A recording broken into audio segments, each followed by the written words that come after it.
The idea came to me when I was visiting a Peddler Square Mall there in Ardmore. My mom noticed a doll that she had from childhood. I secretly bought the doll. At Christmas, I gave it to her.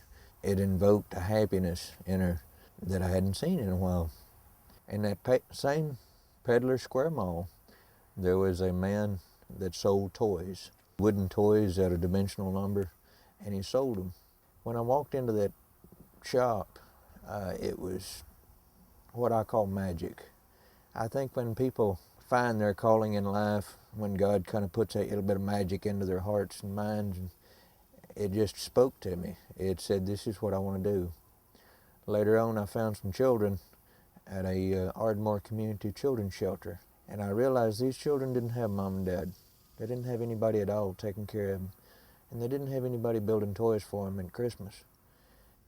I kept it anonymous, and nobody knew my name, anything about me. But 5 or 6 years into this, my work sent me to the same children's shelter. This was the very first time I had ever spoke to anyone there, much less walked beyond those doors into that place. I saw some children in that place that had pretty rough childhoods. A lot of these children come out of meth homes, and all they knew was abuse and neglect until they were put into the state's custody, where they found loving hands to take care of them. And I listened to some of their stories, and it broke my heart. It struck a real nerve with me. And you have to understand, I never had spoke to anyone about this other than immediate family and the woman that I loved at the time. So talking to this child one-on-one was the first time I had ever spoke to anyone that ever received some of my work, that had played with some of the work that I made. I saw firsthand what I was doing was making a real difference in these children's lives. Right then and there, I just dedicated my life to what I do, to build toys, wooden toys for abused children. I was talking with a director. She was telling me about the horrible conditions these children come out of. It was totally foreign to me. I had never even heard of anything like that. A lot of them didn't know what a regular meal was. They didn't know what a parent really should be. When they come in, into the shelter, they basically gather up their stuff and whatever they can find. And a lot of times it's a trash bag. It's not their possessions anymore. It's just trash now. And it's been thrown in a trash bag, and they're being moved out. The lady told me about all the good things that these people do for these children. And it inspired me to be able to do what I do. Children would stay at the shelter for some time. Then they would go out to a foster home. And this lady said that out of all of these toys in this whole building, these wooden toys that I build was what they would want to take with them, because someone took the time to create happiness for this child. I went into this shelter that I started with, and I had made a kitchen play set, built it from scratch out of plywood, and that kitchen play set had been there for many, many years. The rocking horses that I built was there. To a toy maker, that was very special to see the wear on those toys, knowing that those children came in there and they spent many, many hours, many, many days sometimes playing with what I built. I asked one of the men that worked there, I said, do they really enjoy it? The man just busted out into the biggest smile I'd ever seen. He said, these children play with these toys for hours. I said, they don't want to leave them alone. It's like a change in their hearts and their minds to see something good, something that was built for them, to be able to be enjoyed by them. I knew then that we were making a huge positive impact in these children's lives. It just made me want to charge into it that much more. And I made a promise to God that there wouldn't be nothing that I wouldn't do this side of sin to be able to do that for him.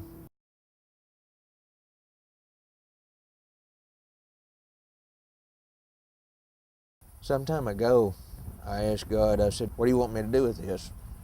I had been building them for many years, and I've dropped them off, and I was driving down the interstate one night, and I had a thought in my head 3 times in a row to go to a prayer chapel.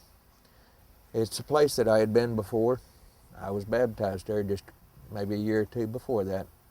I pull in, it's in the middle of the night, there's nobody around, and I pull up to the prayer chapel, and there was 2 women there. One lady worked for the church, the other one was was very emotional. She was very upset. As I got closer, the lady that was upset went into the prayer chapel, and the lady that worked there remained. And I said, I need to talk to you for a minute. She listened to my story, and I said, is there anything you want to tell me? Anything you want to show me? She said, no. She said, I don't have anything for you. I said, well, I'm probably crazy. I'll leave it at that. Do you care if I walk in there and speak to that other lady that was upset? She said, no. Go as you choose. I asked her, I said, what's going on now? Maybe I can help with something. She told me about a child that was about 16 years old, having a little bit of trouble in school. He hadn't had very much time to figure life out yet. She was asking God for some help on how to deal with this person. I said, what you just described was what I was like at 20 years old, to the letter. I'm going to tell you how to get to this boy, how you reach into his heart and turn him to the good. The reason that I came here, I said I had been asking God of an answer where I should go public or not about what I'm doing with the toy making. She said, where did you first start? I said, Ardmore Community Children's Shelter. I said, that was about 20 years ago and about 115 miles from where we're standing now. She said, oh my God, I actually volunteered at that same children's shelter 20 years ago. She had actually seen those children play with my toys. You can believe whatever you want to about God, but on that night, we both gave each other the answer that we were looking for. Shelters themselves, religious organizations that run children's shelters, individual people that foster children and that sort of thing. Ardmore, everywhere in Oklahoma City, Midwest City, El Reno, Guthrie, Bethany, Shawnee, Tulsa, Sand Springs, Chandler, Oklahoma. We've delivered to a wide variety of places here in the state of Oklahoma.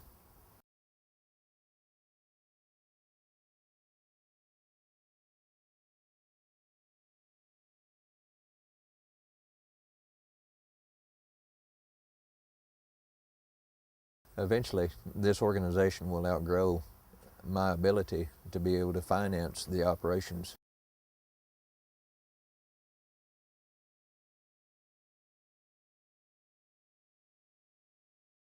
The best quality wood is the new wood that we get. Children are going to be putting this into their mouths, so therefore we have to be kind of selective. If it's new wood that you would find in a lumberyard, preferably with no knots in it. Pine is great, oak is great. Certain type of plywood is always good. Scraps of red oak, a variety of hardwoods, poplar. The other side of the coin is we bought a lot of stuff from thrift stores, all the way to the nonprofit services, accountants, lawyers, being able to run a nonprofit organization. The in-kind services, people to print things, people to communicate different aspects of what we do, people in the news industry, people in printing shops, people that have connections. Just knowing someone that could benefit our organization is a huge asset to us, to be able to put us in contact with the right people. My goal is to grow an organization that benefits children statewide and possibly even further than that. So you're talking about a network of people. If you've got management skills, if you're able to solicit donations, of course, fundraising operations, fundraising events put on by people, to be able to generate revenue, to increase our production of toys, to produce funds to be able to walk into Walmart and say, hey, we're doing this, I'd love to buy this stack of toys right here and donate them to whatever organization needs them the most. We buy stuffed animals that's in good quality, but they're slightly used. If you knew of people that would take them into their home and just wash them, sanitize them, that generates a whole new avenue of toys.